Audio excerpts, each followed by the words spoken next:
नमस्कार दोस्तों, स्वागत है आप सब लोगों का आरपीएससी एग्ज़ाम्स यूट्यूब चैनल पर।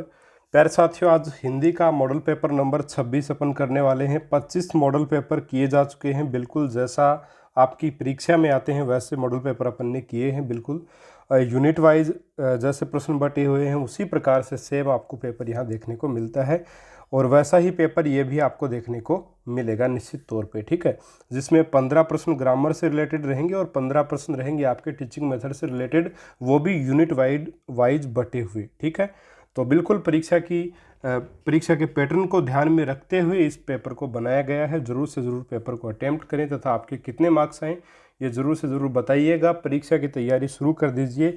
देखिए, स्कूल्स भी अब धीरे धीरे ओपन होने लग जाएंगे, और जो शिक्षा मंत्री जी हैं या जो शिक्षा निदेशक जी हैं सौरभ स्वामी जी, उन्होंने भी ये बोला कि सितंबर तक या सितंबर अक्टूबर या अगस्त सितंबर तक अपन कोशिश करेंगे कि स्थिति और सुधरे तो बच्चों को भी स्कूल में बुलाने की, है ना। तो अगर ऐसी स्थिति बनती है तो निश्चित तौर पे रीट जो वो भी सितंबर में आयोजित की जा सकती है, इसमें कोई दो राय नहीं है। तो निश्चित तौर पे अभी तैयारी आपको जल्द से जल्द स्टार्ट कर देनी चाहिए। तो चलिए साथियों, शुरू कर लेते हैं। और आज का पहला आपका प्रश्न है। देखिए साथियों, पूरा पेपर करके देखिएगा। अगर आपको पसंद आए, प्रश्न आपको पसंद आए, तभी आप चैनल को सब्सक्राइब कीजिएगा। पहला आपका प्रश्न है, इनमें से कौन सा तत्सम शब्द है? सूरज, सावन, रुक्ष या बिच्छू? तो देखिए साथियों, मैंने आपको बताया अक्षर वाले जो शब्द होते हैं वो सारे के सारे कौन से शब्द होते हैं? तत्सम शब्द होते हैं, और अपने को तत्सम शब्द बताना था। तो ऑप्शन नंबर 3 यहाँ पे सही आंसर होगा। बाकी आपका जो सूरज है, सावन है, बिच्छू है, ये सारे के सारे आपके तद्भव शब्द हैं। किस प्रकार के शब्द हैं? तद्भव शब्द ये कहलाएंगे, तत्सम शब्द नहीं होंगे, ठीक है। तो यहाँ पे ऑप्शन नंबर 3 जो है वो इस प्रश्न का सही आंसर आपका रहेगा। चलिए प्रश्न नंबर 2 करते हैं। दूसरा आपका जो प्रश्न है वो है, निसंतान में कौन सी संधि है? निसंतान शब्द में कौन सी संधि है? तो निसंतान बिल्कुल सिंपल सा वर्ड है, और जैसे ही अपन इसकी संधि करेंगे तो ये बनेगा नी है प्लस संतान। नी है, ठीक है। नी के आगे विसर्ग नी है, पढ़ेंगे इसको, और आगे लिखा जाएगा संतान। तो निश्चित ही ऑप्शन देख करके पता चल जाएगा कि यहाँ पे सीधा सीधा विसर्ग संधि का ये एग्जाम्पल आपका रहेगा, ठीक है। ऑप्शन नंबर 2 सही होगा। चलिए आगे बढ़ें। अगला प्रश्न, वीणा पाणी शब्द में कौन सा समास है? तत्पुरुष समास, अव्ययीभाव समास, कर्मधारय समास या बहुव्रीहि समास? तो देखिए, वीणा पाणी, वीणा है पानी में जिसके वह, यानी कि किसकी बात यहाँ पे की गई है? सरस्वती की, माँ सरस्वती की यहाँ पे बात की गई है कि वीणा है पानी में जिसके वह, यानी कि माँ सरस्वती, पानी यानी हाथ, तो वीणा जिसके हाथों में वह कौन है? सरस्वती माँ है। तो निश्चित ही बहुव्रीहि समास यहाँ पे आपका सही आंसर जो वो रहेगा ऑप्शन नंबर 4, ठीक है। चलिए ऑप्शन नंबर 4 होगा यहाँ पे। प्रश्न नंबर 4 देखते हैं कि बुद्धिमानी शब्द में कौन सा प्रत्यय है? बुद्धिमानी शब्द कर्तृवाचक तद्धित प्रत्यय, भाववाचक तद्धित प्रत्यय, संबंधवाचक तद्धित प्रत्यय या स्त्री बोधक तद्धित प्रत्यय? तो देखिए, बुद्धिमानी जो शब्द है उसमें आपका रहेगा भाववाचक तद्धित प्रत्यय, ठीक है। भाववाचक तद्धित प्रत्यय यहाँ पे रहेगा, और यहाँ पे प्रत्यय आपका कौन सा रहेगा? मानी। मानी, बुद्धिमानी में मानी प्रत्यय है। और अपन जानते हैं, देखिए, कि वे प्रत्यय जो किसी संज्ञा सॉरी वे प्रत्यय जो किसी संज्ञा, सर्वनाम या विशेषण के साथ जुड़कर भाववाचक संज्ञा शब्द बनाते हैं, उनको अपन भाववाचक जो वो तद्धित प्रत्यय के अंतर्गत रखते हैं। तो यहाँ पे निश्चित ही बुद्धिमानी जो शब्द है उसमें भाववाचक तद्धित प्रत्यय रहेगा, और ऑप्शन नंबर 2 इसका सही उत्तर रहेगा। चलिए आगे बढ़ते हैं। प्रश्न नंबर 5 है, तुम आप वहाँ जा सकते हो, रेखांकित शब्द में कौन सा सर्वनाम है?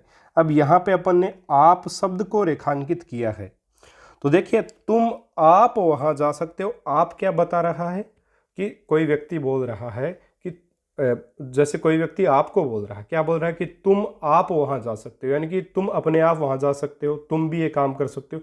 मतलब वो व्यक्ति आपको ही बोल रहा है कि तुम ही ये काम करो, है ना। तो यहाँ पे निजता का बोध हो रहा है। किसका? निज, ठीक है। निज यानी अपनत्व का बोध हो, निजता का बोध हो, है ना। प्राइवेसी जिसको अपन बोल सकते हैं एक प्रकार से इंग्लिश में, उस चीज़ का अगर बोध हो रहा है तो वहाँ पे निजवाचक सर्वनाम होता है।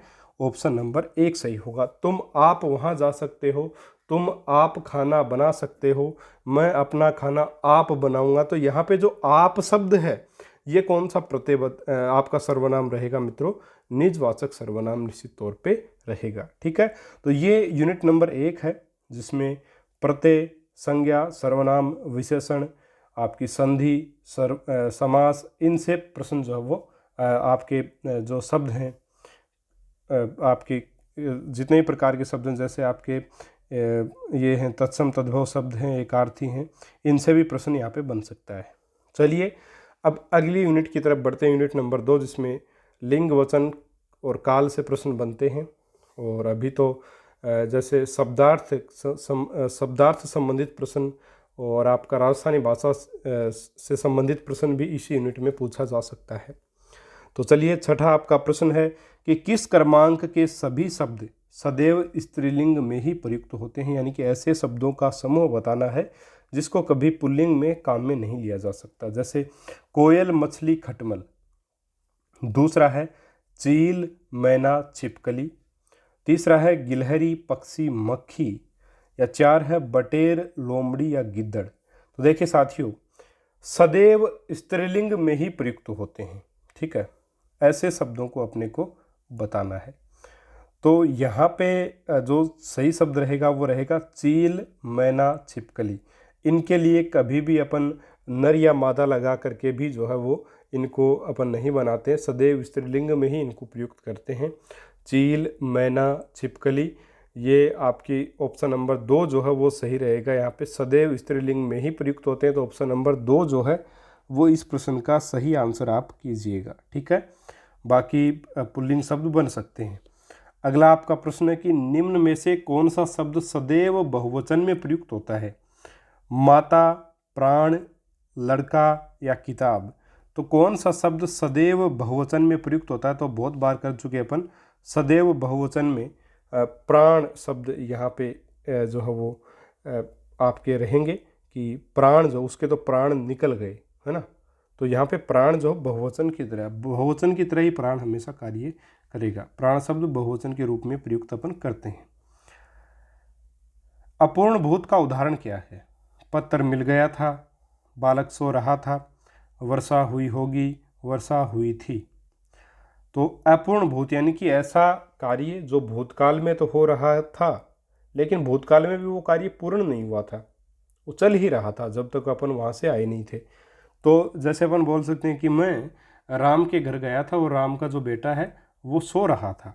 तो मतलब बालक जो उस समय सो रहा था या पढ़ रहा था, तो अपन आए तब तक पढ़ ही रहा था। वो कितनी देर पढ़ा अपन को नहीं पता, लेकिन अपने हिसाब से वो कार्य पूर्ण नहीं हुआ था, उसका पढ़ना जारी था ना भूतकाल में। तो ये अपूर्ण भूतकाल का एग्जाम्पल है। तो ऑप्शन नंबर 2 जो है वो कौन सा होगा? बालक सो रहा था, ये आपका सही आंसर यहाँ पे रहेगा।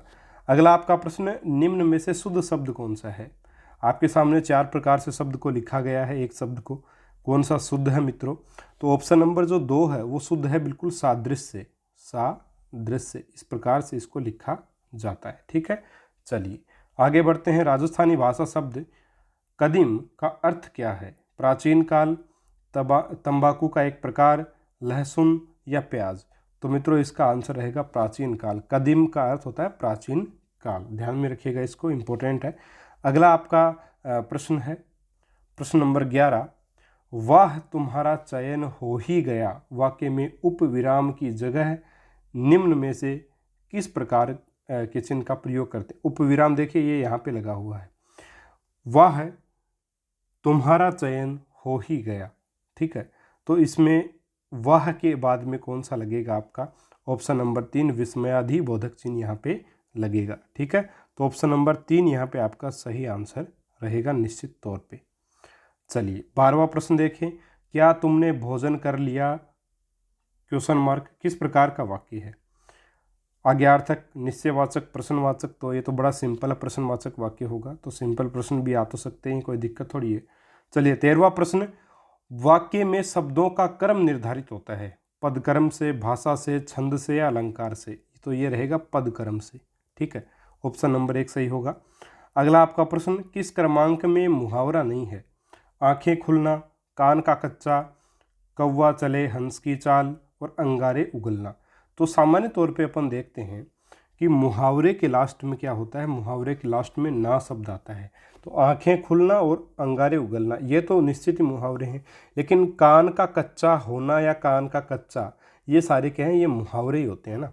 तो ऑप्शन 2 भी मुहावरा है। ऑप्शन नंबर 3 जो है कौवा चले हंस की चाल, ये क्या है, एक लोकोक्ति है। ठीक है, तो ऑप्शन नंबर 3 जो है वो यहाँ पे आपका आंसर हो जाएगा। अगला आपका प्रश्न, अंधे के हाथ बटेर लगना कहावत का अर्थ क्या है?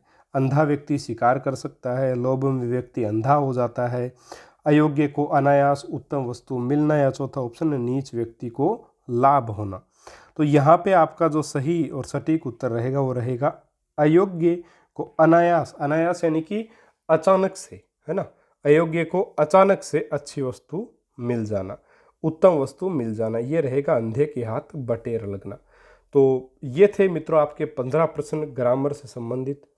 उम्मीद करूंगा आपको बहुत अच्छे लगे होंगे। कुछ प्रश्न सिंपल भी थे, कुछ अच्छे लेवल के भी थे, कुछ मध्यम भी थे। तो बिल्कुल इसी प्रकार का पेपर आपका एग्जाम में आपको देखने को मिलेगा। ठीक है, चलिए अभी करते हैं अपन हिंदी के टीचिंग मेथड से संबंधित 15 अति महत्वपूर्ण प्रश्नों को और पेपर को पूरा करते हैं। उसके बाद आप डिसाइड कीजिएगा चैनल को सब्सक्राइब करना है या नहीं। अगर अभी तक का मैटर अच्छा लगा तो ज़रूर से ज़रूर लाइक करें, सब्सक्राइब कर लीजिएगा चैनल को, बेल आइकॉन को प्रेस कर दीजिएगा ताकि आपको हमारी वीडियोज़ के नोटिफिकेशन मिल सके। 16वां प्रश्न है, पढ़ने में बाधा नहीं है। 1 सारे नियम पहले ही बता डालना, 2 उच्चारण पर ही जोर देते रहना, 3 सटीकता पर ही जोर देना, और 4 लिखी हुई चीज़ का अर्थ निकालना। पढ़ने में बाधा नहीं है, बाधा क्या नहीं है? तो देखिए जो बाधा नहीं है पढ़ने में वो है ऑप्शन नंबर 4, लिखी हुई चीज़ का अर्थ निकालना, ये कोई बाधा नहीं है। लेकिन जैसे सटीकता पर ही जोर देते रहना, केवल इसी सटीकता पर ही जोर देते रहेंगे वो भी गलत है। बाकी सारी चीज़ें भी करने, केवल उच्चारण पर ही जोर देते रहें, अर्थ को समझे नहीं तो वो भी गलत है। सारी नियम पहले ही बता डालना तो रटना थोड़ी अपने को, है ना। अर्थ निकालना, लिखी हुई चीज़ का अर्थ निकालना बिल्कुल सही यहाँ पे उत्तर रहेगा। ये कोई बाधा नहीं है, ये कोई समस्या नहीं है, ये सही चीज़ है। अपने को पूछा क्या, पढ़ने में बाधा नहीं है, तो ये ऑप्शन नंबर 4 यहाँ पे सही उत्तर होगा। अगला प्रश्न, भाषाई ज्ञान का मूल्यांकन होता है 1 मात्र लिखित परीक्षा के माध्यम से, 2 मात्र मौखिक परीक्षा के माध्यम से, 3 लिखित एवं मौखिक परीक्षा दोनों परीक्षा के माध्यम से, और 4 है उपयुक्त में से कोई नहीं। तो दोनों से ही होगा, ऑप्शन 3 सही रहेगा, यहाँ पे समझाने की कोई आवश्यकता ही नहीं है। अगला प्रश्न, भाषिक सापेक्षता के संबंध में प्रचलित व्याख्या की दृष्टि से सही है। 1 भाषा का विचारों पर बहुत गहरा प्रभाव पड़ता है, 2 भाषा विचारों को प्रभावित नहीं करती, 3 भाषा कुछ हद तक विचारों को प्रभावित करती है, और 4 उपरोक्त में से तीनों सही हैं। तो देखिए भाषिक सापेक्षता के संबंध में प्रचलित व्याख्या की दृष्टि से सही क्या है, क्या प्रचलित व्याख्या है इसकी? तो इसकी जो प्रचलित व्याख्या है मित्रों वो क्या है, भाषिक सापेक्षता का मतलब है भाषा का विचारों पर गहरा प्रभाव पड़ना, यह है भाषिक सापेक्षता, है ना। भाषा का विचारों पर गहरा प्रभाव पड़ना आपका रहेगा ऑप्शन नंबर 1 इस प्रश्न का बिल्कुल ठीक उत्तर जो वो रहेगा। चलिए प्रश्न नंबर 19 है, निम्नलिखित में से कौन सा सिद्धांत भाषा के उद्भव और विकास से संबंधित है? बिग बैंग सिद्धांत, डिंग डोंग सिद्धांत, बिली बेली सिद्धांत, या डीली डेली सिद्धांत? तो मित्रों इसका जो आंसर रहेगा वो रहेगा डिंग डोंग सिद्धांत, जो है वो उद्भव और विकास से संबंधित है भाषा के, है ना। भाषा के उद्भव और विकास से संबंधित ये रहेगा। और देखिए ये अपन ने रीट के सिलेबस में पढ़ा भी नहीं है इसको, लेकिन थोड़ा सा ध्यान में रख लीजिएगा, प्रश्न इंपॉर्टेंट लगा इसलिए ले लिया है, तो इसको थोड़ा सा नोट डाउन कर लीजिएगा आप। अगला आपका प्रश्न है प्रश्न नंबर 20, लिखित भाषा में अक्षर ध्वनियों के दृश्य प्रतीत होते हैं। सामान्यतः आकृतियों व ध्वनियों का संबंध सुस्थिर तथा सार्वभौम होता है। 1 पूर्णतः असत्य, आंशिक रूप से सत्य, 3 है आंशिक रूप से असत्य, और 4 पूर्णतः सत्य। तो देखिए यहाँ पे जो आपका आंसर रहेगा वो देखिए क्या, देखिए लिखित भाषा में अक्षर ध्वनियों के दृश्य प्रतीक अक्षर ध्वनियों के दृश्य प्रतीत होते हैं। तो जो लिखित भाषा, जो जाहिर सी बात है जो लिखित शब्द है इसमें ल लिखा, अपन ने ख लिखा, तय लिखा, ये अक्षर ही तो है, ठीक है। ली लिखा ये एक अक्षर है। अब देखिए ये आपका अक्षर बन व्यंजन और स्वर के मिलने से बना ये अक्षर अपना ली, है ना, फिर खी और फिर तय। तो इन अक्षरों को अपन लिखा अपने तो निश्चित रूप से अपने को क्या कर रहे हैं, दिख रहे हैं, दर से प्रतीत होते हैं। तो ये बिल्कुल सत्य बात है, इसमें कोई दिक्कत ही नहीं है ना। तो यहाँ पे जो सही आंसर रहेगा वो रहेगा पूर्णतः सत्य, ऑप्शन नंबर 4 यहाँ पे बिल्कुल सीधा सा उत्तर हो जाएगा। अगला प्रश्न है, छात्रों में लेखन कौशल के विकास हेतु भाषा शिक्षण में उपयुक्त उपाय क्या है? एक, छात्रों के अपने स्थान पर बैठने का उपयुक्त ढंग। दूसरा है छात्रों के द्वारा कलम पकड़ने का तरीका। तीसरा है छात्रों द्वारा अक्षरों को सुडौल बनाने की तकनीक। और चौथा है उपरोक्त सभी। तो छात्रों में लेखन कौशल के विकास हेतु भाषा शिक्षण में उपयुक्त उपाय है। भाषा शिक्षण में उपयुक्त उपाय क्या है? तो जो सारे तरीके दिए गए हैं बिल्कुल सारे ठीक हैं, तो उपयुक्त सभी यहाँ पे आराम से लगा सकते हैं अपन, कोई दिक्कत नहीं है। अगला आपका प्रश्न, छात्रों में लेखन कौशल का विकास करते समय एक शिक्षक को क्या ध्यान में रखना चाहिए? पहला ऑप्शन है, शिक्षक छात्रों के समक्ष स्वयं भी उपयुक्त लेख प्रस्तुत करे। तो बात ठीक है, भाई बच्चा देख करके सीखेगा, शिक्षक का जो है वो एक प्रकार से शिक्षक के पीछे भी चलेगा, है ना, अनुपालन भी करेगा और अनुकरण करेगा, मतलब कहने का ये है। दूसरा, लेखन कौशल का विकास करने से पूर्व शिक्षक को वर्णमाला का अभ्यास कराना चाहिए, यह भी कराना चाहिए, सही बात है, अक्षरों की बनावट अच्छे से हो पाए इसलिए, है ना, लेखन कौशल बढ़ेगा इससे।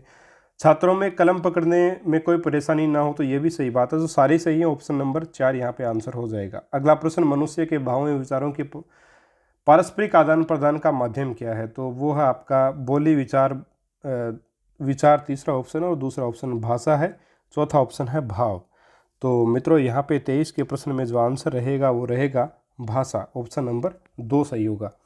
अगला प्रश्न, निम्न में से प्रभावी ढंग से बोलकर अपनी बात कहने की योग्यता प्राप्त करने का अपेक्षित व्यवहार परिवर्तन नहीं है।